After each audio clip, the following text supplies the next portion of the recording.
চৌমুহনী শহীদ জিয়াউর রহমান কলেজে আজকে প্রায় ৩-৪ হাজার লোক আছি আমরা।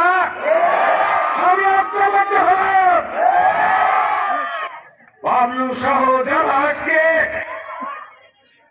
এই সারিয়ার কবলে নির্যাতিত হয়েছে তাদের বিচার হতে হবে, বিচার হবে ইনশাল্লাহ। এই বিচারের ব্যাপারে কোন আপোষ করা যাবে না।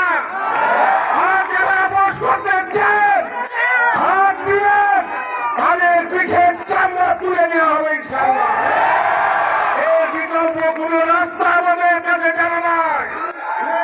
আমরা পরিষ্কার ভাষায় বলতে চাই, আগামী দিন আজকে যারা বলছেন ভারতে বসে থেকে বাংলার বিরুদ্ধে যারা ষড়যন্ত্র করছে, আপনারা কোথায়?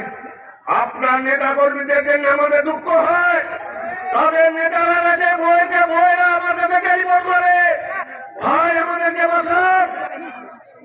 আমি প্রশ্ন করেছিলাম ওইসব নেতার বউদেরকে, আওয়ামী লীগের নেতাদের বউদেরকে আজকেও টেলিফোন করেছে।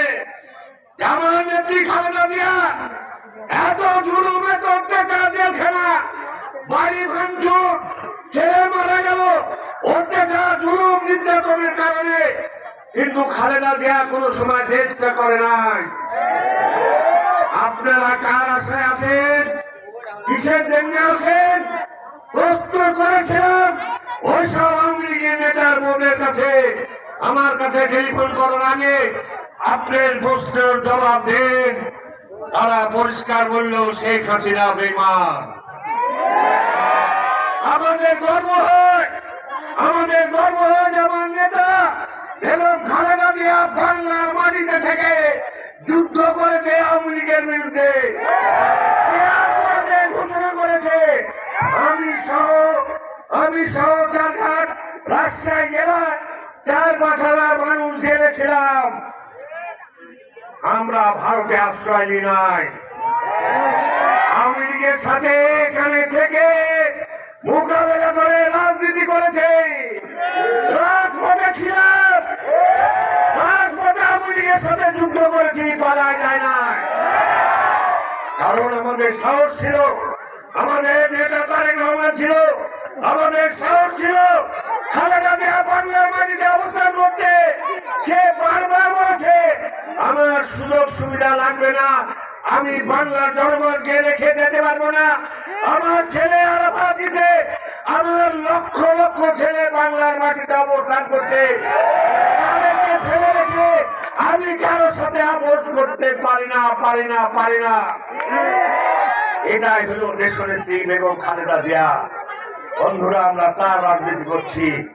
আজকে অনেক কথা বলতাম, যেহেতু স্মরণ সভা বলতে চাই না, তবে আল্লাহর ইচ্ছায় বাবলুর আমানত একটা আছে, আপনারা দেখে রাখবেন, আমরাও দেখে রাখবো ইনশাল্লাহ।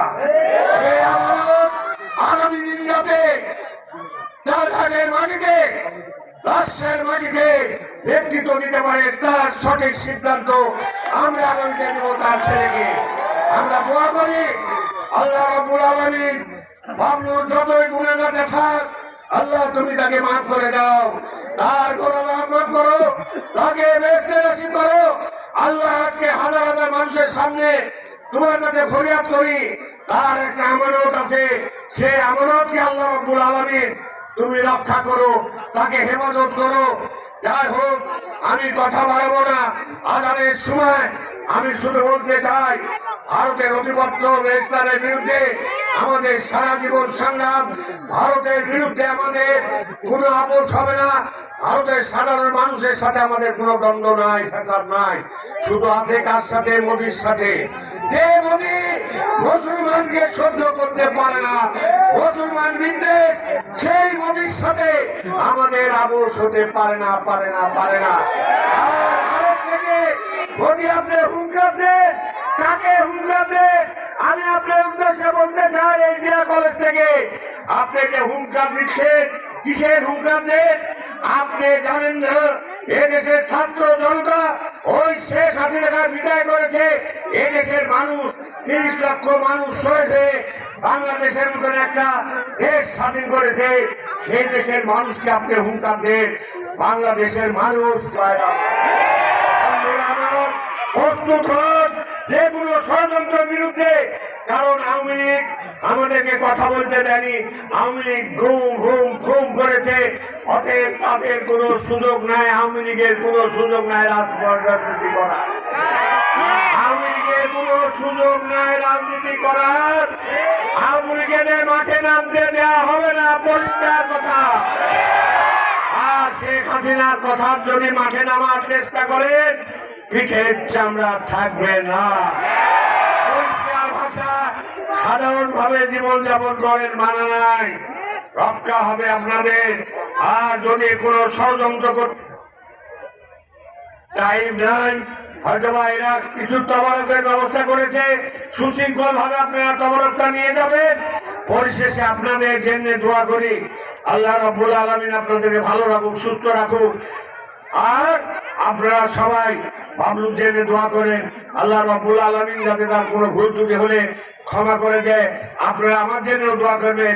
এই বলে আমি আমার কথা শেষ করলাম। আসসালামু আলাইকুম।